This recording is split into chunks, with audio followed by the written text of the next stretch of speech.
چھوڑ دیں. ان لوگوں کے سامنے کے چہرے اور ہیں، پیچھے کے چہرے اور ہیں. آپ کو کچھ پتہ ہی نہیں میرے بھائی. اس لیے آپ لوگ اپنے بھول پان کے اندر شکار ہو جاتے ہیں کہ یار وہ علی بھائی نے سخت بات کر دی، علی بھائی نے یہ کہہ دیا، علی بھائی نے. میں بڑی ذمہ داری کے ساتھ بول رہا ہوتا ہوں. اس طریقے سے پالیٹکس کے اوپر بھی جب میں بولتا ہوں، میں بڑی ذمہ داری کے ساتھ بولتا ہوں.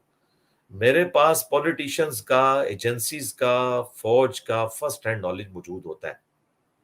لیکن ظاہر ہے کہ میں ساری باتیں پبلکلی تو نہیں بتا سکتا. ان ساری چیزوں کا انالیسس کرنے کے بعد میں ایک ورڈکٹ رکھتا ہوں. ٹھیک ہے. پچھلے دنوں میری ویڈیو آئی ہے، یہ جو اسمبلیاں تحلیل ہوئی اور جو ایشو آیا، امید ہے کل تک ڈیسیژن آ جائے گا کورٹ کا بھی. تو اس میں نے جو بولا، میں نے ایک بکش طریقے سے، علمی طریقے سے، کسی کا لحاظ نہیں کیا، کسی کی سپورٹ نہیں کی. جس کی اچھی بات ہے اس کی تعریف کی، جو بری بات ہے اس کو غلط کہا. دیکھیں جذبات میں اگر ہو نا، میرے بھی جذبات ہیں، لیکن میرا مسئلہ ہے کہ میں ایک علمی آدمی ہوں. میں دلائل کی روشنی میں چیزوں کو دیکھتا ہوں، اس کے بعد کوئی رائے قائم کرتا ہوں. اور اس میں بنیادی شرط ہوتا ہے بکش ہونا. جیسے دین کے معاملات میں قرآن و سنت کو اتھارٹی مانتا ہوں، اسی طریقے سے پالیٹکس میں ظاہر اتھارٹی آئین پاکستان ہے. اب اس پہ یہ کہنا ہے کہ یہ آئین جو ہے یہ کوئی قرآن و حدیث نہیں ہے، تو میرے بھائی اگر آئین قرآن و حدیث نہیں ہے تو آئین پاکستان کی بغاوت تو پاکستان کے اندر غداری ہے. اسی وجہ سے پرویز مشرف کو بھی سزائے موت ہوئی نا. ٹھیک ہے. فوجی جو اپنا حلف اٹھاتے ہیں کاکول اکیڈمی کا، 2 لائنوں کا حلف ہے. اس میں ہے کہ میں آئین پاکستان کا وفادار رہوں گا اور کسی میں پالیٹکس میں حصہ نہیں لوں گا. لیکن بڑی مشکل سے ان 2 لائنوں پہ وہ عمل کر پاتے ہیں. ٹھیک ہے. اگر آپ نے کہنا ہم نے اس کو نہیں ماننا، تو میرے بھائی آپ تو بے دین لوگ ہیں. کیونکہ قرآن پاک میں 10 کمانڈمنٹس آئی ہیں سورہ بنی اسرائیل میں. اس میں ایک یہ بھی ہے کہ عہد کو پورا کرو، بے شک عہد کے بارے میں پوچھا جائے گا. اور مسند احمد میں حدیث ہے مشکات میں کہ جو عہد نہیں پورا کرتا اس کا کوئی دین ایمان ہی نہیں ہے.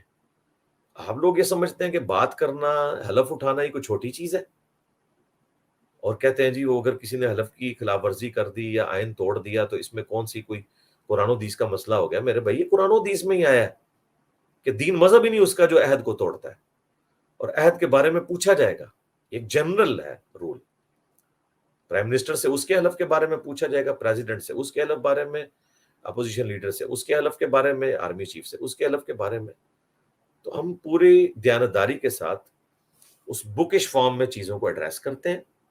صرف ہمارا مسئلہ یہ ہوتا ہے کہ ہم 2 نمبری نہیں کر سکتے. یہ نہیں ہو سکتا کہ آج سے کچھ عرصہ پہلے جب سینٹ میں اپوزیشن کی اکثریت تھی اور کچھ لوگوں نے فلور کراسنگ کی اور پیپلز پارٹی اور نون لیگ سے آ کے پی ٹی آئی کو سپورٹ کیا، تو عمران خان صاحب فرما رہے تھے یہ ان کے ضمیر کی آواز ہے. ٹھیک ہے، ہم نے مان لی عمران خان صاحب کی بات. اب یہ نہیں ہے کہ آج اگر ان کے ساتھی چھوڑ کے گئے ہیں تو آپ ان کو غدار کہہ رہے ہیں. اب کہنا کہ ان کے ضمیر کی آواز ہے. اگر فلور کراسنگ اس وقت اچھی تھی تو آج بھی اچھی ہے، اگر اس وقت بری تھی تو آج بھی بری ہے. ہاں مجھ سے آپ پوچھیں تو میں یہ کہوں گا کہ اس وقت بھی غلط ہوا تھا، اس وقت بھی غلط ہوا ہے. یہ نہیں ہے کہ جب آپ کی باری آئے تو آپ اپنا قانون اور رول ہی بدل لیں. ٹھیک ہے. تو میرے بھائی مجھے بہت کچھ پتا ہوتا ہے.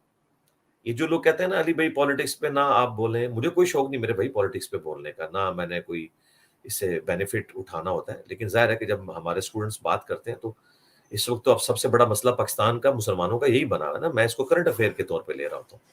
ورنہ یقین کریں کہ میں نے پالیٹکس کو ڈسکس کرنا ہوتا تو 3.5 سال میں عمران خان صاحب کے ناک میں دم کر کے رکھتا.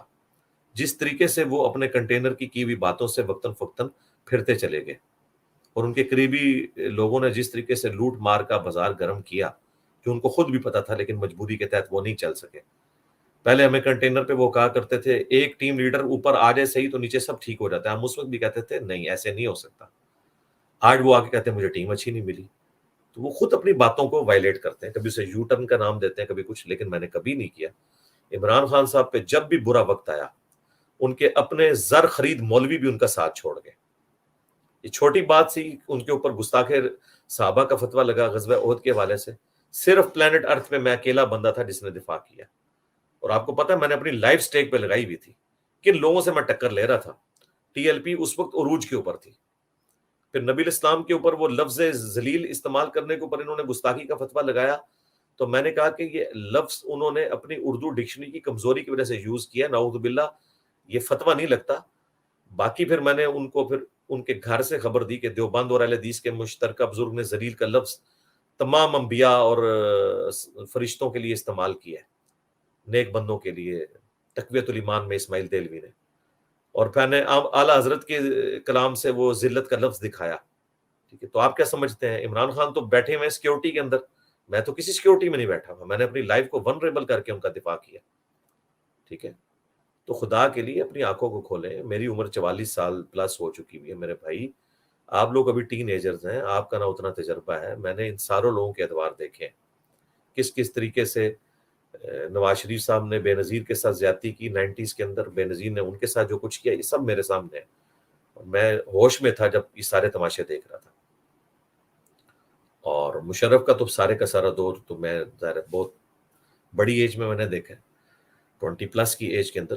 اس کے بعد پھر زرداری صاحب کا دور، پھر نواز شریف کا، پھر عمران خان صاحب کا. تو میرے پاس بہت کچھ نالج ہوتا ہے، لیکن میں ساری چیزیں پھر پبلکلی شیئر نہیں کرتا. میں صرف ورڈک دیتا ہوں اور بڑی بیلنسڈ. اس میں کسی کو اختلاف ہے، فیکٹس اینڈ فگرز کے ساتھ بات کرے. کوئی بڑے سے بڑا اینکر، کوئی بڑے سے بڑا صحافی اگر چاہتا ہے مجھ سے ڈیبیٹ کرنا چاہتا ہے، میرے پلیٹ فارم حاضر ہے، اور ٹائم قیامت تک ہے. پی ٹی آئی والے اگر سمجھتے ہیں نا کہ عمران ریاض خان صاحب جو میرے اسٹوڈنٹ بھی ہیں، میں ان کی بڑی قدر کرتا ہوں، وہ میری ان باتوں کا ڈینائل کر سکتے ہیں، تو آئے، میرا پلیٹ فارم حاضر ہے، میرے ساتھ بیٹھ کے بات کریں. میں ایک ایک چیز سامنے رکھوں گا، قرآن و سنت سے آیات اور احادیث رکھوں گا، عمران خان صاحب کے بیان رکھوں گا، اور میں کہوں گا تم نے اللہ کو جان دینی ہے، بتاؤ قرآن پہ حلف رکھ کے کہ کیا یہ اس طریقے سے ایسے ہی ہے. اور ٹائم قیامت تک ہے، کوئی بندہ بیٹھنے کے لیے تیار نہیں ہوگا. اور یہ صرف میں ان کے لیے نہیں کہہ رہا، میں نون لیگ کے لوگوں کے لیے بھی کہہ رہا ہوں کہ جو اور اسی طریقے سے فضل الرحمان صاحب کی جماعت کے لوگوں کے لیے، باقی لوگوں کے لیے بھی، ان کے بھی جو چہیتے لوگ ہیں نا، وہ اپنے چہیتوں کو لے کے میرے ساتھ بیٹھ جائیں، فیکٹس اینڈ فگر سے بات کروں گا. اور اس دن سے ڈریں کہ میں کبھی اینکر بن کے کسی ٹی وی چینل کے اوپر آ جاؤں. ٹھیک ہے، میں تو قرآن کی یہ باقی اینکر تو صرف آپ کو آپ کے کلپ دکھاتے ہیں نا، میں تو آیات اور احادیث پڑھ کے آپ کے اوپر شرعی حکم بھی بیان کروں گا. پھر آپ کو پتہ چلے گا کہ آپ کے لیے کتنے معاملات مشکل ہو جائیں گے. تو اس وقت میں نے جو ورڈک دی ہے، میں نے دلائل کی روشنی میں دی ہے. مجھے بالکل فرسٹ ہینڈ نالج ہے کہ اس وقت کیا ہو رہا ہے. ظاہر ہم ساری باتیں تو پبلکلی نہیں کر سکتے. میرے پاس تو عمران خان صاحب کے جو قریبی لوگ ہیں نا، وہ بھی آتے رہتے ہیں، جن کی بنی گالا تک رسائی ہے. انڈائریکٹلی میرے پاس ایجنسیز کے، فوج کے لوگ بھی میسیجز اپنے لے کے آتے ہیں، لیکن ان سب کو پتہ ہے کہ میں کسی کے لیے کسی کے ایجنڈے کے اوپر کام کر نہیں سکتا. میں بات وہی کروں گا جو دلائل کی روشنی میں بالکل ٹھیک بات ہوگی. ٹھیک ہے، ابھی دیکھیں ہماری جو خاتون اول ہیں آنٹی پنکی، انہوں نے کچھ عرصہ پہلے ندیم ملک صاحب کو انٹرویو دیا تھا سما ٹی وی کے اوپر، اور انہوں نے کہا تھا کہ آپ سب سے شریف النفس اینکر ہیں میڈیا کے اوپر. اس لیے میں آپ کو انٹرویو دے رہی ہوں، کیونکہ جن لوگوں نے میری ذات کے اوپر حملے کیے، ناجائز حملے کیے، کسی کی فیملی تک نہیں پہنچنا چاہیے. تو صرف آپ واحد اینکر تھے جنہوں نے کبھی کوئی ایسی بات نہیں کی اور بڑی ڈیسنٹ گفتگو کی ہے. کوئی شک نہیں ہے، بہت ڈیسنٹ ہے وہ. ابھی انہوں نے 2 دن پہلے باقاعدہ فوج کو خط لکھ کے ریٹن میں پوچھا ہے کہ جو عمران خان صاحب بیانیہ کھڑا کر رہے ہیں امریکہ کے حوالے سے کہ کوئی اس طرح کی بات ہے، تو انہوں نے کہا ہم نے ان سے کنفرم کیا، ایسی کوئی بات نہیں ہے، وہ ایک مس کمیونیکیشن ہوئی ہے وزارت خارجہ اور ان کی درمیان کی. اور انہوں نے کہا کہ یہ ریٹن میں نے جواب لیا، اور ریٹن میں وہ شبلی صاحب بیٹھے ہوئے تھے، انہوں نے کہا جی آپ دکھائیں کس سے جواب لیا. انہوں نے کہا آپ کے پرائم منسٹر صاحب نے بتایا کہ کس سے لیے. ٹھیک ہے، اب آپ ان کو بھی کہہ دیں گے جی انہوں نے بھی لفافہ لے لیا. میرے بھائی اس وقت میں آپ کو بس دبے الفاظ میں بتا دیتا ہوں کہ 2 بڑوں کی لڑائی ہے، اور ان دونوں بڑوں کا تعلق اسٹیبلشمنٹ سے ہے. حکومت ایک بڑے کو سپورٹ کر رہی ہے اور اپوزیشن دوسرے بڑے کو سپورٹ کر رہی ہے. ان دونوں کے ایجنڈے یہ ہیں. یہ کوئی ووٹ کو عزت نہیں دے رہے، جو یہ ووٹ کو عزت دو والا حوالہ بیان کرتے ہیں، اور نہ کسی کے اندر کوئی اتنی حب الوطنی جاگی ہوئی ہے. ابھی ندیم افضل چند صاحب کا بھی انٹرویو آیا ہے، بڑے احترام سے انہوں نے عمران خان صاحب کا نام لیا ہے. ان کا پورا انٹرویو رکھا ہوا ہے یوٹیوب کے اوپر، آپ دیکھیں. انہوں نے پوری ہسٹری بتائی ہے کہ کس طریقے سے جو ہے وہ عافیہ صدیقی کا ذکر کرنے سے پی ایم صاحب نے منع کیا کہ نہیں امریکہ سے حالات خراب ہو جائیں گے ہمارے. اور میں اس بات میں ان کے ساتھ ہوں کہ ایک عافیہ صدیقی کے پیچھے 22 کروڑ عوام کو سٹیک پہ نہیں لگایا جا سکتا. حکومتیں اسی طریقے سے ہی چلتی ہیں، علم و حکمت کے ساتھ. لیکن یہ نہیں ہو سکتا کہ آپ ایک ٹکٹ میں 2 مزے کریں، کہ وہاں تو اپنے ساتھیوں کو یہ بتائیں کہ عافیہ صدیقی کا نام نہیں لینا ورنہ امریکہ سے تعلقات خراب ہو جائیں گے، اور پبلک میں آ کے آپ اسی ٹکٹ کو دوسری طرف لے جائیں اور آپ جو ہے وہ امریکہ کے خلاف بیانیاں بنانا شروع کر دیں. ایسا نہیں ہو سکتا. یہی کام علماء بھی کرتے ہیں، یہی ہمارے پولیٹیشین کرتے ہیں کہ ایک ٹکٹ میں دو مزے کر رہے ہوتے ہیں، اور یہی ہماری اسٹیبلشمنٹ بھی کر رہی ہوتی ہے، ایک ٹکٹ میں دو مزے کر رہے ہوتے ہیں. ٹھیک ہے جی. ایک ڈان لیگ آئی تو فوراً جو ہے وہ آصف غفور صاحب نے اس وقت ٹویٹ کر دی، بعد میں خیر ڈیلیٹ کی، اور باجوہ صاحب نے خود کہا کہ میرے بیٹے نے مجھ سے یہ بات کی کہ ظاہر ہے کہ ہیرارکی کو فالو کرنا ہے، ڈیموکریٹک بندہ ایسے ہی ہوتا ہے، انہوں نے وہ واپس لے لی. خیر بعد میں جو غصہ اتارا وہ ایک الگ بات ہے. لیکن جب پی ٹی اے کی گورنمنٹ میں فیصل واؤڈا صاحب نے فوجی بوٹ لا کے کاشف عباسی کے پروگرام میں رکھا تو کاشف عباسی نے سب سے پہلے تو اپنی عزت کم کروائی. اسے نہیں پتا تھا اتنا بڑا بوٹ لے کے آیا اندر اسٹوڈیو میں، اس کی مرضی سے لایا تھا. یہ سارا تماشا جب پوری قوم نے دیکھا، ٹھیک ہے، تو سیاست میں فوج کو کون گھسیٹ رہا تھا؟ فیصل واؤڈا صاحب. یہ بوٹ لا کے اگر نون لیگ والوں نے رکھا ہوتا نا تو آئی ایس پی آر کی ٹویٹ آ جاتی. اس نے رکھا، کوئی ٹویٹ نہیں آئی. ٹھیک ہے. میں نے جب یہ بات کی کہ مولانا فضل الرحمان صاحب سے لاکھ اختلاف، یار مجھ سے کو کہہ سکتا ہے کہ میں فضل الرحمان صاحب کے ساتھ عقیدت رکھتا ہوں؟ میں نے تو دیوبندیت کو جڑ سے اکھاڑ کے رکھ دیا قائد النظریات میں. کبھی اہل حدیث اور شیعہ اور بریلویوں نے ان کو اتنا چیلنج نہیں کیا تھا جتنا میں نے کیا دیوبندیت کو. ٹھیک ہے. میرے بارے میں کوئی سوچ بھی نہیں سکتا. لیکن میں نے ایک بات کی تھی کہ مولانا فضل الرحمان صاحب سے لاکھ اختلاف، لیکن یہ ان کی کوالٹی ہے کہ انہوں نے کے پی کے لوگوں کو نان سٹیٹ ایکٹر بننے سے روکا ہے اور پولیٹیکل دھارے میں لے کے آئے ہیں. اور عرصہ دراز سے اسٹیبلشمنٹ کے وہ کارندے تھے وہاں پہ.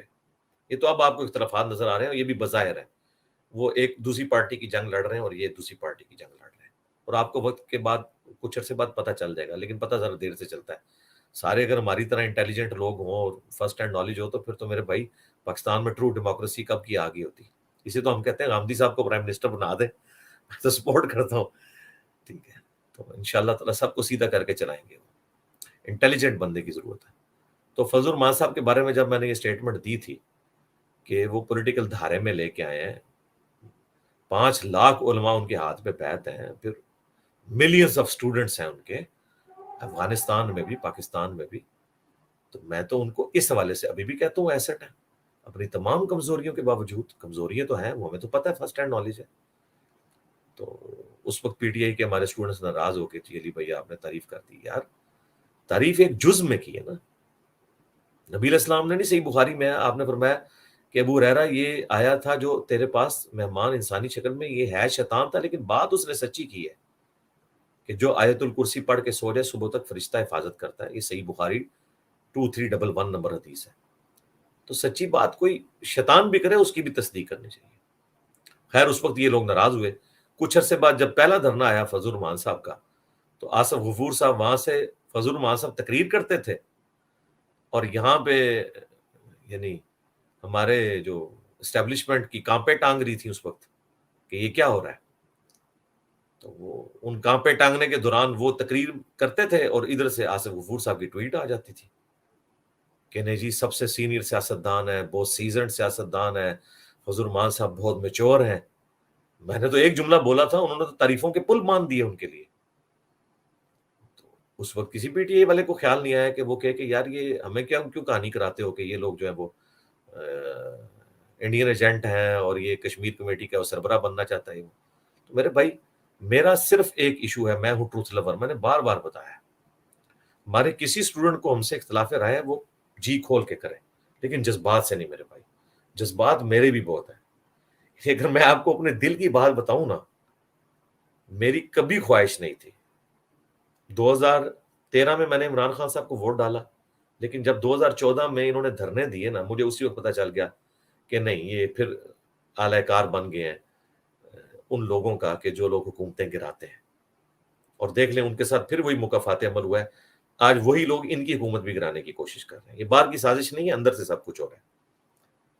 تو میں ان دنوں عمرے پہ تھا 2014 میں. میں نے جب دیکھا نا، میں نے کہا یار یہ میرا لیڈر ہے، اس نے یہ کیا کر دیا. پھر میں نے 2018 میں ان کو ووٹ نہیں ڈالی. میری بیوی نے عمران خان صاحب کو ووٹ ڈالی. شام کو جب رزلٹ آیا تو میری بیوی مجھے کہتی ہے ہاں بھی سناؤ کس کے ساتھ ہو. میں نے کہا عمران خان صاحب میرے پرائم منسٹر ہیں. میں نے ووٹ نہیں ان کو ڈالی لیکن اب ونس جب ڈیسائیڈ ہو گیا پرائم منسٹر ہے میرے. اور اسی رات میں نے اپنے دوستوں کو ایک پریڈکشن کی تھی جو میں آپ کو کوڈ ورڈز میں بتا دیتا ہوں. 2018 کے الیکشن کے دن وہ جو میں نے ایگزیکٹ جملہ بولا تھا وہ میں کیمرے میں نہیں بول سکتا. میں نے اس کے میں آپ کو لائٹر موڈ میں وہ بتا دیتا ہوں. میں نے کہا تھا کہ عمران خان صاحب میرے پرائم منسٹر ہیں آج کے بعد. ان پہ جب بھی برا وقت آئے گا میں سپورٹ کروں گا قرآن و سنت کے دائرے میں, غلطی کو ہائی لائٹ کروں گا. اور دیکھیں مولویوں نے جب جب ان پہ فتوے لگائے میں نے دفاع کیا. اور جو جملہ میں نے بولا تھا نا اس کو میں ذرا لائٹر کر کے تھوڑا ڈائلیوٹ کر کے بیان کرتا ہوں. میں نے کہا تھا کہ میری بات آج یاد رکھنا, یہ شخص ان قریب ان قوتوں کے لیے خود کش حملہ آور بن جائے گا جو پاکستان میں جمہوری نظام کو چلنے نہیں دیتے. اور پھر وہ کام جو 70 سال میں کوئی نہیں کر سکا نا اس شخص کے ذریعے ہوگا. یہ میں اس کی تفسیر بیان کر رہا ہوں. جو ایگزیکٹ جملے میں نے بولے تھے نا وہ میں کیمرے میں نہیں بولنا چاہتا. تو آج دیکھ لیں 3.5 سال بعد وہ چیز ہوگی سامنے آ گئی. تو میں آپ کو بتا رہا ہوں میری دلی کبھی خواہش نہیں تھی. میں نے ہمیشہ کہا کہ 5 سال پورے کریں. ابھی بھی یہ اپوزیشن جو کچھ کر رہی تھی میں نے کہا اگرچہ آپ لوگوں کے ساتھ عمران خان نے یہی کیا تھا 2014 کے بعد, لیکن آپ کو یہ نہیں کرنا چاہیے تھا. آپ تو کم از کم سمجھتے تھے کہ اس طرح میچور ہو چکی پیپلز پارٹی نون لیگ ان ایشوز کے اندر. تو میں نے الحمدللہ عمران خان صاحب کو سپورٹ کیا. اسلاموفوبیا والی میری ویڈیو آپ دیکھ لیں. اس کے بعد میں نے باقاعدہ 53 سیکنڈ کی ایک چھوٹی ویڈیو تاکہ لوگ سٹیٹس پہ لگا سکیں, فی البدی میری ایک گفتگو تھی, وہ ہم نے الحمدللہ سپورٹ کیا. آج بھی میں کہتا ہوں کہ گورنمنٹ نہیں ختم ہونی چاہیے تھی. عمران خان صاحب کو اسمبلیاں نہیں توڑنی چاہیے تھی, ضرورت ہی کوئی نہیں تھی, مقابلہ کرتے. ان کا گراف اتنا اوپر چلا گیا تھا, انہوں نے کیا کر لینا تھا. تو میری کبھی خواہش نہیں تھی کہ عمران خان صاحب ناکام ہوتے, لیکن یہ بات ماننی پڑے گی ان 3.5 سالوں کے اندر جتنی مہنگائی آئی, ان کے قریبی لوگوں نے جس طریقے سے منسٹریز میں پرفارم کیا وہ آپ لوگوں کے سامنے ہے. دیکھیں دل کی خواہش اور چیز ہے, پریکٹیکلی ہونا اور چیز ہے. دل کی خواہش اگر میری پوچھے تو میں یعنی میری کبھی خواہش نہیں تھی کہ عمران خان صاحب جو ہے وہ اس طریقے سے گورنمنٹ سے اترتے, کبھی خواہش نہیں تھی. میری خواہش تھی وہ کامیاب ہوتے جس طرح انہوں نے 1992 میں ہمیں ورلڈ کپ جتا کے جو ہے وہ پوری دنیا میں پاکستان کا نام روشن کیا. وہ ایک کامیاب پرائم منسٹر بن کے اور ایک ایسے تگڑے پرائم منسٹر بن کے ابھرتے کہ آندہ کبھی اسٹیبلشمنٹ جرت نہ کرتی پرائم منسٹر کو اپنے اشاروں پہ نچانے کی, اور پیور اسلامک ڈیموکریسی یہاں پہ آتی جہاں پہ ہر شخص آئین کے دائرے کے اندر چلتا. اور اتنی پاورفل پرسنالٹی جس کی پبلک میں روٹس ہوں وہ صرف عمران خان صاحب تھے. میری کبھی خواہش نہیں تھی کہ یہ اس طریقے سے یہ کچھ ہوتا, نہ مستقبل کے لیے. لیکن میری خواہش کرنے سے تو میرے بھائی کچھ نہیں ہونا. جب تک آپ اپنی غلطیوں سے لرن نہیں کریں گے, آپ سیکھیں گے نہیں, اپنے معاملات کو سیدھا نہیں کریں گے, اور پھر ایک ایک کر کے آپ کے سارے وہ مخلص ساتھی جو شروع سے آپ کے ساتھ تھے وہ چھوڑ کے چلے گئے, ان کے بارے میں آپ یہ کہنا کہ جی انہوں نے ان کے اپنے ذاتی مفادات ہیں, تو یہ بات تو پھر میرے بھائی غلط ہے. شہزاد اکبر صاحب کدھر ہیں جن کو آپ نے نامینیٹ کیا ہوا تھا پکڑنے کے لیے, بھی چلے گئے. تو میرے بھائی ہر چیز کے جواب دیا جا سکتا ہے. اور دوسرا مجھے جو عمران خان صاحب سے سب سے بڑا گلہ ہے نا, جہاں ان کی یہ خوبی ہے کہ انہوں نے ٹین ایجرز کو پولیٹکس کے اندر کروایا ہے انٹر, اس اعتبار سے کہ لوگ انٹرسٹ لیتے ہیں, وہیں پہ مجھے گلہ یہ ہے کہ انہوں نے ان کی زبان کو جس طرح ہماری نان سٹیٹ ایکٹر بعض تنظیموں نے ختم نبوت کے نام کے اوپر گالی گلوچ والا معاملہ شروع کیا پاکستان کے اندر مذہب کے نام کے اوپر, اس طرح افسوس کے ساتھ پی ٹی آئی والوں کے اندر میں نے یہ گالی گلوچ والا عنصر بہت زیادہ دیکھا, اور الزامات لگانے والا. دوسرے لوگ بھی کرتے ہیں لیکن چونکہ سوشل میڈیا پہ ان کا قبضہ ہے, ایون میں تو دیکھا بعض میری ویڈیوز کے نیچے لوگ لکھ رہے ہیں کہ جی آپ نے جی پیسے لے لیے. میرے بھائی مجھ سے تو گن پوائنٹ پہ کوئی کام نہیں کروا سکتا, ٹھیک ہے. حالانکہ میں آپ کو نہیں بتا سکتا میرے پاس کون کون لوگ آئے ہیں, لیکن انہوں نے جب دیکھا یہ تو مولا علی کا جانشین ہے, اس کو تو ہم نہیں خرید سکتے, یہ تو وہی بات کرے گا جس بات کو یہ صحیح سمجھتا ہے, تو مایوس ہو کے گئے. ابھی تک لوگ آتے ہیں, بھید بدل کے آتے ہیں چیک کرنے کے لیے. مجھے تو پتہ چل جاتا ہے کیونکہ میں نے بتایا کہ بنو امیہ کی چالیں جہاں ختم ہوتی ہیں وہاں سے ہماری عقل سٹارٹ ہوتی ہے. پھر 17 سال تک میں خود ڈیفنس کے ادارے سے وابستہ رہا ہوں. میں نے پاکستان کے سینئر فوجی آفیسرز کو، فوج کے کلچر کو، اس طریقے سے ڈیفنس کے اداروں کے کلچر کو بڑا قریب سے ہائیسٹ لیول کے اوپر دیکھا ہے. میرے پاس فرسٹ ہینڈ نالج ہے، اس لیے میں وہ ساری باتیں کرنا نہیں چاہتا. پلیز خدا کے لیے کسی کو غدار وطن نہ کہیں.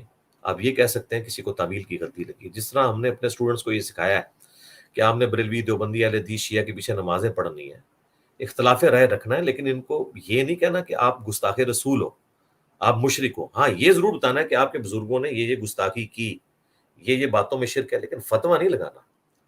تو آپ نے اگر بات کرنی ہے تو آپ یوں کریں کہ جی فلاں نواز شریف صاحب کے بیان میں سے جو ہے وہ اس چیز کو اویل کیا ہے پاکستان کی دشمن قوتوں نے، ان کو یہ بات نہیں کرنی چاہیے تھی.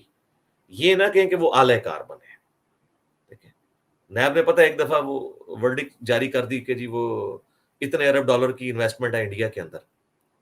بعد میں کوئی نہیں ثابت ہوئی، پھر ایک چھوٹی سی لائن لگا کے انہوں نے معذرت کی، لیکن اس کے اوپر جو بیانیہ بننا تھا وہ بن گیا. عمران خان صاحب اپنی ویڈیوز کے اندر 35 پنکچر کتنی دفعہ ریپیٹ کرتے رہے. اینڈ پہ جا کے کورٹ میں ریٹن میں عمران خان صاحب نے معافی مانگی ہے کہ یہ میرا سیاسی بیان تھا. لیکن آپ نے اس کی وجہ سے نجم سیٹھی صاحب کو جو ونریبل کرنا تھا وہ تو آپ نے کر دیا نا. تو اس طرح خدا کے لیے نہ کیا کریں، ایسی بات نہ کیا کریں، اس ایکسٹریم پہ نہ جایا کریں، لوگوں کی لائف کو تھریٹ نہ کیا کریں. اب یہ بات کہاں کی کرنی بنتی ہے کہ یار آپ یہ کہیں کہ جو پی ٹی آئی کو چھوڑ کے چلا گیا ان کو لوگ رشتے نہیں دیں گے، ان کے بچوں کو اسکولوں میں لوگ آوازیں لگائیں گے. یار یہ ایک پرائم منسٹر کی لینگویج ہے. کل کو مجھے یہ بتائیں اگر وہ پاکستان کی نان اسٹیٹ ایکٹر تنظیم عمران خان صاحب کو کہے کہ جی آپ چونکہ نعوذ باللہ یہودی ایجنٹ ہے ہماری نظر میں، تو جو ہے نا وہ آپ کی جماعت کے لوگ جہاں پہ جائیں گے ہم ان کے ساتھ وہ پھر لبیک یا رسول اللہ کے نعرے لگائیں گے ان کے اوپر، اور گستاخ رسول کی ایک سزا، سر تن سے جدا، سر تن سے جدا، یہ ہم سب کچھ آپ کے ساتھ کریں گے. تو مجھے بتائیں آپ کی چیخیں نہیں نکلیں گی، پھر آسمانوں تک نہیں جائیں گی؟ اس دن سے ڈر جائیں. آپ لوگوں کی لائف کو ونریبل نہ کریں، کسی کی گھر تک نہ پہنچیں، کسی دشمنی کو اس تک نہ لے کے جائیں. یار یہ آپ کو پتہ نہیں کہ پھر کیا کچھ ہوتا ہے اس کے اگینسٹ. مذہبی جماعتیں میں یہی کچھ کرنا شروع کر دیں تو آپ لوگوں کی تو اتنی چاہنے والے نہیں ہیں. برگر فیملی سے تعلق رکھنے والے لوگ ہیں، پی ٹی آئی والے جو ہیں وہ شاید وہ کچھ پرفارم نہ کر سکیں جو یہ لوگ کرتے ہیں. احسن اقبال صاحب کے اوپر گولی چلا دی تھی نا، انٹیریئر منسٹر تھے، کتنی سینسٹیو پوسٹ پہ تھے. کس نے چلائی تھی گولی؟ اس نے دیکھیں نعرہ مار کے چلائی کہ قانون بدل دیا، قانون بدل دیا. حالانکہ میں انہیں پرسنلی جانتا ہوں احسن اقبال صاحب کو، 5 وقت کے نمازی آدمی ہیں، موحد ہیں، رفع الیدین سے نماز پڑھتے ہیں. ان کی والدہ بھی ایک دیندار عورت تھی، جماعت اسلامی سے ان کا تعلق ہے. انسانی کمزوریاں ہر بندے کے اندر ہوتی ہیں، لیکن یہ تو نہیں کہ وہ گستاخ رسول ہے. تو جس طرح گستاخ رسول کسی کو ڈکلیئر کرنا، یہ آپ اس کی لائف کو ونریبل کرتے ہیں اور اپنی آخرت کو برباد کرتے ہیں. اسی طریقے سے آپ کسی شخص کے اوپر غدار وطن اس قسم کے فتوے جب لگاتے ہیں نا تو آپ اس کو ونریبل کر دیتے ہیں. خدا کے لیے ان چیزوں سے بچیں. میں چونکہ آپ کے استاد کی حیثیت سے آپ کو یہ چیزیں سمجھا رہا ہوں، میری کسی کے ساتھ کوئی ایفیلیشن نہیں ہے. خدا کے لیے میں علمی دلائل کے ساتھ بات کرتا ہوں. اگر میں نے شاہ زیب خانزادہ کی سپورٹ کی ہے تو اس کے فیکٹس اینڈ فگرز کے اوپر. میں نے آج تک کسی بندے کو اس کے سامنے فیکٹس اور فگرز کے اندر اس کو مات دیتے ہوئے نہیں دیکھا. اور ایون کئی ایک چیزیں جو ایل این جی کا ایشو اٹھا تھا، اس کے اوپر حماد اظہر صاحب نے جو کچھ کیا اینڈ پہ وہی رزلٹ نکلا جو وہ شروع سے چیخ رہے تھے، تو انہوں نے ثابت کر دیا، گورنمنٹ نے بھی بعد میں مان لیا. باقی کسی کا ذاتی کریکٹر کیا ہے وہ ہمیں فواد چودھری صاحب کا بھی ذاتی کریکٹر پتا ہے، ٹھیک ہے، باقی لوگوں کا بھی پتا ہے. ذاتی کریکٹر کسی کا نہیں چھیڑنا چاہیے، ٹھیک ہے. اس طریقے سے جی شاہ زیب خانزادہ جو ہے وہ ایتھیسٹ ہے. میرے بھائی ایک دن جیو کے ساتھ ریکارڈ ہے فواد چودھری صاحب کا، یہ میں ان کی چھپی بھی بات نہیں کر رہا. ان سے جب سہیل وڑائچ نے پوچھا آپ کس کو پڑھتے ہیں، آپ کا کون آئیڈیل ہے اس معاملے میں، تو انہوں نے کہا رسل جو ہے وہ میں اس کو آئیڈیل مانتا ہوں اپنے لیے. اور رسل جو ہے وہ رچرڈ ڈاکنز کا بھی باپ ہے.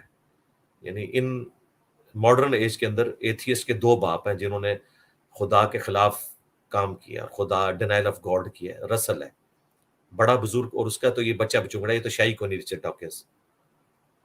تو اب یہ میں اگر اس کی ویڈیو کی بات لوں اور میں جگہ جگہ کہوں کہ یہ تو ایتھیسٹ ہے اور یہ وہ ہے، سب کچھ ہے، نہیں، ضرورت نہیں ہے. ہم کہیں گے ٹھیک ہے اس نے شاید کسی اور بات کی وجہ سے یہ بات کر دی ہو، تعویل کریں گے، ورنہ میرے پاس تو بڑے موقع تھے کہ میں اس طرح کے کلپس بنا سکتا تھا. اس طرح ذاتی کریکٹر کے اوپر کسی کے حملہ نہ کریں. عمران خان صاحب کو جنہوں نے لانچ کیا نا وہ پروفیسر احمد رفیع اختر صاحب ہیں جو میرے استاد رہے ہیں. حالانکہ وہ 2013 میں ہی عمران خان صاحب کو چھوڑ گئے تھے ان کی کچھ ذاتی انسانی کمزوریوں کی وجہ سے. عمران خان صاحب کی میں وہ نہیں ڈسکس کرنا چاہتا، میرے پاس فرسٹ ہینڈ نالج ہے پی ٹی اے والوں کی طرف سے. لیکن نہیں، ہم کہتے ہیں یار ذاتی عمل ہے، وہ اللہ اور اس بندے کا معاملہ ہے. ہم کسی شخص کو جج کریں گے اس کی پالیسی سے، وہ کر رہا کیا ہے، باقی اس کا ذات کا معاملہ جو ہے وہ چھوڑیں گے اللہ کے اوپر.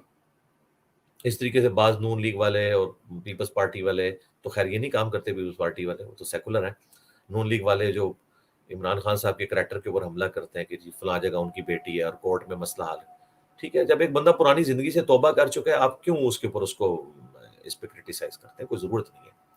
اس لیے خدا کے لیے اللہ سے ڈریں، جذبات کی روح میں نہ بہ جائیں. جذبات کی روح میں تو میں بھی بہت کچھ چاہتا ہوں کہ یہ ایسے ایسے ہو جائے، ٹھیک ہے، لیکن کیا کریں، ہم آئین کے، قانون کے، عہد کے پابند ہیں.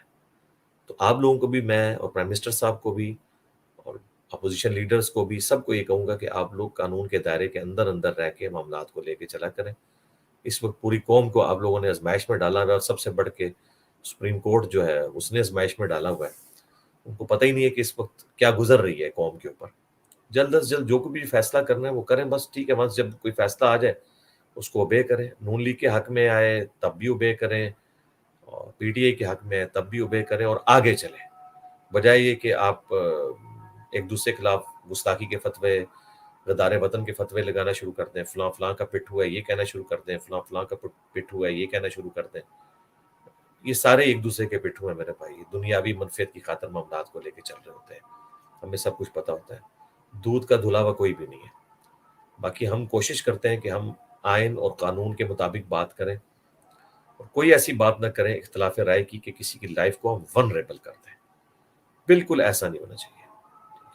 آخر میں آپ کو صرف میں ایک چھوٹی سی مثال دیتا ہوں کہ کس طریقے سے ذاتی مفادات کی خاطر لوگ کیا کچھ کرتے ہیں.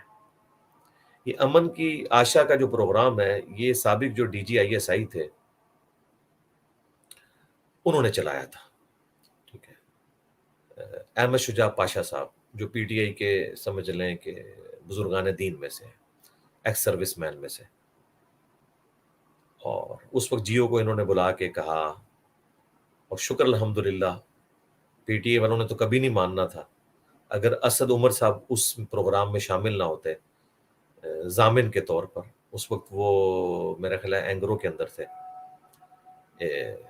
فوجی جو ہے ان کی فوجی فاؤنڈیشن کی، تو سی ای او تھے غالباً اس وقت وہ وہاں پہ. بہرحال یہ چھوڑ چکے تھے. تو فنڈ ریزنگ کیسے ہوگی یہ ساری چیزیں ڈسکس ہوئیں، اور باقاعدہ یہ ایک باقاعدہ میٹنگ ہوئی. اور چونکہ جیو بڑا چینل تھا اس لیے انہوں نے کہا آپ اس چینل سے لانچ کریں اس کو. انہوں نے بڑی عقل مندی کی اس وقت، یہ سب کچھ کیا. اچھا میرا کوئی جیو سے کوئی میرے بھائی لینا دینا نہیں ہے آج تک کبھی. میں نے ہاں اسٹوڈنٹ میرے موجود ہیں، اے آر وائی میں بھی ہیں. اقرار الحسن میرے اسٹوڈنٹ ہیں، وہ اے آر وائی کے اندر ہے. سما میں، دنیا میں کافی سارے میرے اسٹوڈنٹس موجود ہیں، پروڈیوسر لیول سے لے کے اینکرز تک. میں صرف آپ کو ایک مثال دے رہا ہوں. خیر اس وقت یہ ہو گیا. کل کو جب اس ٹکٹ میں دوسرا مزہ لینے کی باری آئی تو جیو کو بدنام کرنا شروع کر دیا. جی انڈیا سے انہوں نے فنڈنگ لی ہے اور امن کی آشا چلائی ہے. حالانکہ امن کی آشا کے سب سے بڑے حامی عمران خان صاحب ہیں، اور میں اس میں ساتھ ہوں. ان کی پہلی تقریر تھی کہ ہم انڈیا کے ساتھ جنگ نہیں چاہتے. میں تو کہتا ہوں تجارت بھی ہونی چاہیے. ہم دونوں نے لڑ کے کیا کرنا ہے میرے بھائی؟ 1.5-2 ارب کے قریب لوگ ہیں، وہ ان کی لائف تھریٹ پہ لگی ہوئی ہے. اس وقت یہ ہوا، بعد میں یہ کہا جی جیو نے پیسے لیے. پھر اسد عمر صاحب کو بلا کے باقاعدہ پھر انہوں نے ان کی ویڈیو ریکارڈ کی پروگرام میں، اور اسد عمر صاحب نے مانا کہ جی امن کی آشا جو ہے وہ آئی ایس آئی نہیں چلوائی تھی، اور میں بھی اس میں موجود تھا. شکر الحمدللہ. اگر اسد عمر صاحب یہ تصدیق نہ کرتے تو یہ جیو کو ہمیشہ گالی پڑتی رہتی. لیکن ابھی بھی پی ٹی آئی کے 0.001% لوگوں کو یہ بات پتا ہوگی جو میں بتا رہا ہوں. اور اگر میں غلط کہہ رہا ہوں تو جائیں اسد عمر صاحب سے پوچھ لیں. تو میرے بھائی اتنا بڑا ظلم تو نہ کریں. اس طریقے سے اے آر وائی والے جو ہیں وہ انگلینڈ کے اندر ان کی عدالتوں میں جو آزاد عدالتیں ہیں کیس ہار چکے ہیں جیو کے خلاف اس حوالے سے. اس کا یہ مطلب نہیں کہ جیو جو کچھ کرتا ہے وہ ٹھیک کرتا ہے. میں صرف آپ کو بتا رہا ہوں کہ پروپیگنڈا کس طرح کا ہو رہا ہوتا ہے، ایک دوسرے کے خلاف جھوٹی خبریں چلائی جا رہی ہوتی ہیں، ایک چینل دوسرے چینل کو نیچے کرنے کے لیے بات کر رہا ہوتا ہے۔ میں الحمدللہ سارے چینلز کو سنتا ہوں، اللہ نے مجھے عقل دی ہے، فیکٹس اینڈ فگرز کے ساتھ میں معاملات کو لے کے چلتا ہوں۔ آپ اختلاف رائے کر سکتے ہیں، یہ آپ کا رائٹ ہے، لیکن اس کی بنیاد کے اوپر یہ کہنا کہ کوئی کسی جماعت کو سپورٹ کر رہا ہے، کسی چینل کو سپورٹ کر رہا ہے، نعوذ باللہ من ذالک۔ یہ جب عورتوں کے ابایا کی باری آئی تو شاہ زیب خانزادہ کے خلاف میں نے ویڈیو ریکارڈ کرائی تھی، میں نے کہا تھا کہ جتنی تمہاری لمبی زبان ہے نا اتنی میری بھی ہے، جائیں میری ویڈیو دیکھ لیں، کئی سال پہلے کی ریکارڈ ہوئی بھی ہے، ٹھیک ہے؟ میں چھوڑتا کسی کو نہیں ہوں، جب بھی کوئی بات آئے گی ایسی جو قرآن و سنت کے حوالے سے یعنی غلط ہوگی تو وہ پھر کوئی نہیں بچے گا۔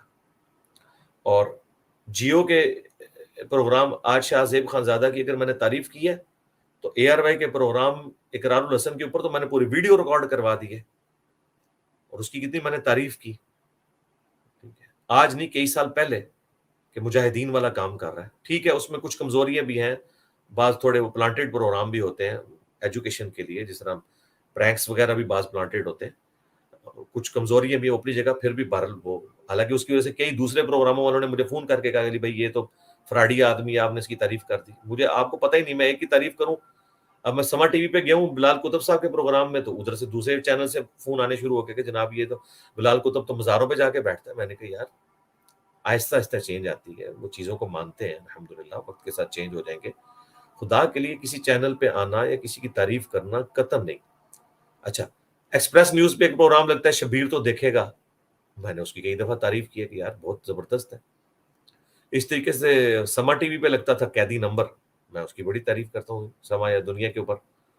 تو اس طریقے سے سما کے اوپر ندیم ملک صاحب آتے ہیں، میں ان کی بڑی دل سے عزت کرتا ہوں ماشاء اللہ تعالی۔ تو ہر بندے سے آپ اختلاف رائے رکھ سکتے ہیں۔ اب دیکھیں میں مولانا طارق جمیل صاحب کے ساتھ کتنی محبت کرتا ہوں، لیکن جب ان کی کوئی غلط چیز آتی ہے، کہانی آتی ہے، میں رد بھی کرتا ہوں۔ ایون مجھے فون پہ کئی بار کہہ بھی دیتے ہیں یار تم نے بات ٹھیک کی ہے، یہ جو بات ہے اس طریقے سے۔ میری ایک ویڈیو بڑی وائرل ہوئی تھی، اللہ کی رحمت سے دھوکہ، اس میں نے طارق جمیل صاحب کو بائی نیم میں نے کرٹیسائز کیا، تو مجھے ایک دن طارق جمیل صاحب کا فون آ گیا، 8-10 مس بلنے آئی ہوئی، میں مصروف تھا، بعد میں نے فون کیا، میں نے کہا خیر ہو، کہتے ہیں میں موٹر وے پہ ہوں تو میں نے تمہاری وہ ویڈیو دیکھی ہے، اب مجھے پتا چل گیا، میں نے کہا لو جی ابھی غصہ نکالیں، کہتے نہیں بیٹا تم نے بالکل ٹھیک باتیں کی ہیں، باقی قرآن کا جو اسلوب ہے وہ ہے سختی ہے، جس طریقے سے میں بیان کرتا ہوں یہ قرآن کی دعوت اس طرح نہیں ہے نرمی کے ساتھ، لیکن کیا کروں، تمہیں پتہ ہے دنیا دار قسم کے لوگ ہیں، بات سنتے نہیں ہیں، میں حکمت کے تحت ایسے کرتا ہوں۔ باقی جو تم اللہ کا تعارف کروا رہے ہو نا کہ اللہ کوئی بوڑھی نانی اماں نہیں ہے، اور قرآن کا پورا ٹاپک انذار ہے، آخرت کا ڈر ہے، وَأُوحِيَ إِلَيَّ هَذَا الْقُرْآنُ لِأُنذِرَكُم بِهِ وَمَن بَلَغَ، تو بالکل بات ایسے ہی ہے، میرا بڑا حوصلہ بڑھا۔ تو اس طرح میں آپ کو فرسٹ ہینڈ بتاؤں کتنے لوگوں کے بارے میں جو پبلکلی اور بات کر رہے ہوتے ہیں، جب میرے ساتھ بیٹھتے ہیں تو وہ آ کے پھر وہ اپنے دل کے خود بات بتاتے ہیں کہ یار اس طریقے سے یوں ہے۔ اس لیے خدا کے لیے کوئی نیگیٹو کمنٹس نہ کیا کریں پاس، علمی اختلاف کیا کریں، وہ آپ کا رائٹ ہے، آپ آ کے کریں، اور فیکٹس اینڈ فگرز کے ساتھ بات کریں، انشاءاللہ ہم رجوع کریں گے، کوئی بھی چیز ہوگی رجوع کریں گے، بجائے مجھے آ کے دلائل دینے کے آپ کورٹس میں جائیں، وہاں جا کے ثابت کریں کہ اس نے یہ کیا، اس نے یہ کیا، اس نے وہ کیا، وہاں جا کے ثابت کریں، اچھی بات ہے، ہم تو آپ کے ساتھ ہیں۔ ہم تو کہتے ہیں چیزیں ثابت ہونی چاہیے تھی، پاناما کے اندر 450 بندوں کے نام تھے، وہ دولت پاکستان میں آنی چاہیے تھی، جو مراد سعید صاحب ہمیں کہتے تھے، لیکن افسوس ایک بندے پہ کیس چلا اور اس کی بھی دولت نہیں آپ لا سکے پاکستان واپس، اور الٹا ہمارے ججز نے کیا ثابت کرنا تھا، اینڈ پہ جا کے اقامے کے اوپر نکالا، تو اپنے فیصلے کی کمزوری تو خود ہی شو کر دی۔ اب یہ کہنا کہ وائٹ کالر جاب کا کوئی پروف نہیں ہوتا، میرے بھائی اگر پروف نہیں ہے نا تو دنیا میں جوڈیشری کا رول اللہ کے نزدیک بھی یہی ہے کہ جو چیز آپ ثابت نہیں کر سکتے نا اس کی پھر سزا آخرت پہ چھوڑیں گے یا مکافات عمل کے اوپر چھوڑیں گے۔ آپ کسی شخص کو اس طریقے سے بدنام پھر نہیں کر سکتے، ثبوت ہے تو لے کے جائیں اور اس کو حل کریں۔ اگر عمران خان صاحب یہ پیسہ نہیں لا سکے واپس تو مجھے بتائیں ہم اور کس لیڈر سے امید رکھیں جس نے یعنی الیکشن جیتے ہی اس کے اوپر تھا، ٹھیک ہے؟ تو دل کی محبت اپنی جگہ، عقیدت اپنی جگہ، میری کئی عقیدتیں جڑی ہوئی ہیں کئی علماء کے ساتھ، یعنی طارق جمیل صاحب سے میں دل سے محبت کرتا ہوں، لیکن یقین مانیں کہ ان کی تقریروں میں جو کہانی ہے نا، سب سے زیادہ اگر کسی کو تکلیف ہوتی ہے تو مجھے ہوتی ہے، گالیاں کھانی پڑتی ہیں لوگوں کی کہ کس بندے کی آپ تعریف کر رہے ہو، لیکن میں صرف نظر کرتا ہوں. پھر دیکھا وقت کے ساتھ ساتھ ماشاءاللہ انہوں نے خود کہا فضائل مال کے واقعات کے بارے میں وہ بولے, بنو امیہ کے خلاف بولنا شروع ہوئے, مولا علی کے بارے میں بات کی, تو فائدہ ہوا ہے نا. ٹھیک ہے, تو ہمیں بھی بعض اوقات چیزیں لگتی ہیں, اگر ہم کہیں پہ اختلاف رائے کرتے ہیں تو فلائنگ کس والے مسئلے میں نے ان کو فون کر کے بات کی, انہوں نے کہا بیٹا مجھے پتہ نہیں تھا, آندہ میں نہیں کروں گا. دیکھیں اس واقعے کے بعد وہ گورنمنٹ کالج لاہور میں گئے اور اس سے بڑے انہوں نے یعنی پبلک سے خطاب کیا, اور کسی کو انہوں نے فلائنگ کس نہیں دی. تو وہ دیکھیں وہ اپنی بات پہ قائم رہے. تو میں نے اب اس کی بجائے میں کہتا کہ یہ مطلب نعوذ باللہ نیگیٹو ورڈز کرتا ان کے بارے میں, جس طرح لوگوں کی لینگویج ہوتی ہے کہ جی یہ ہے یہ ہے, وہ میں الفاظ بھی نہیں استعمال کرنا چاہتا ویڈیو کے اندر پلیز قسم کے. اس کی بجائے میں ان کو فون کیا, میں نے کہا یہ آپ کو نہیں کرنا چاہیے تھا, میں نے ویڈیو بھی ریکارڈ کی, ان کا بیٹا میں آدھا نہیں کروں گا, اور واقعی یہ ہوا, پھر انہوں نے نہیں کیا. اس کے بعد آپ دیکھیں کتنے بڑے مجمع سے انہوں نے خطاب کیا, وہاں بھی لوگ اسی طرح چیخیں مار رہے ہیں, انہوں نے کوئی فلائنگ کس نہیں کی ہے. تو الحمدللہ فائدہ ہوتا ہے. اس طرح عمران خان صاحب تک بھی ہم شروع سے چیزیں پہنچا رہے تھے کہ خدا کے لیے اپنے دائیں بائیں لوگوں کو دیکھیں, آپ اپنی اصلاح کریں, معاملات بگڑتے جا رہے ہیں, معاملات کو کنٹرول کریں. اور اب بھی ہماری خواہش ہے کہ معاملات صحیح ہو جائیں انشاءاللہ, ملک صحیح ڈگر پہ چلے. تو جذباتی ایفلیشن تو اپنی جگہ, جذباتی ایفلیشن تو میری عمران خان صاحب سے کسی بھی پولیٹیکل لیڈر سے زیادہ ہے. ٹھیک ہے, میں آپ کو اندر کی بات بتا رہا ہوں, لیکن میرے جذباتی ایفلیشن سے تو کچھ نہیں ہونا نا. میں فیکٹس اینڈ فگرز کے مطابق چلوں گا کہ فیکٹس یہ ہیں, یہ ہے, اس بات میں ہمیں اختلاف رائے ہے, وہ ہم کریں گے. تو خدا کے لیے اس چیز کی جو ہے نا وہ اس طرح سے نہ کیا کریں. باقی کسی کے اس طرح کے کرنے سے مجھے کوئی فرق نہیں پڑے گا, یہ آپ کو پتہ ہے.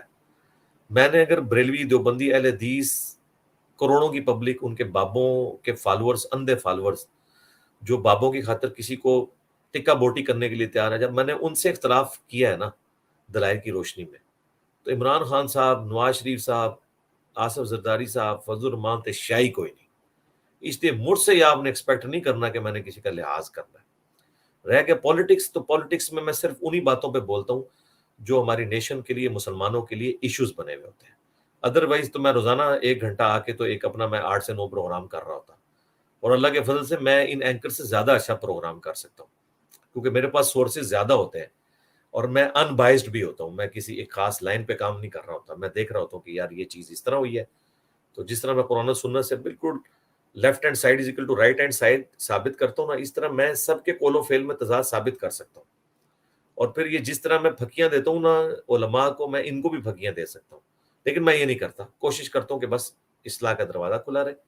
لیکن اگر آپ یہ چاہتے ہیں کہ میں یہ کام بھی پہلے میں شروع کر دوں, تو اگر مجھے ٹائم ملا تو میں کروں گا. فی الحال تو میں نے اپنی مصروفیات, ریٹائرمنٹ کے بعد آپ کو پتہ ہے میں لائیو آنا شروع ہو گیا ہوں, تو اب اس دن سے ڈر جائیں کہ میں اب یہ والے کام بھی شروع کر دوں.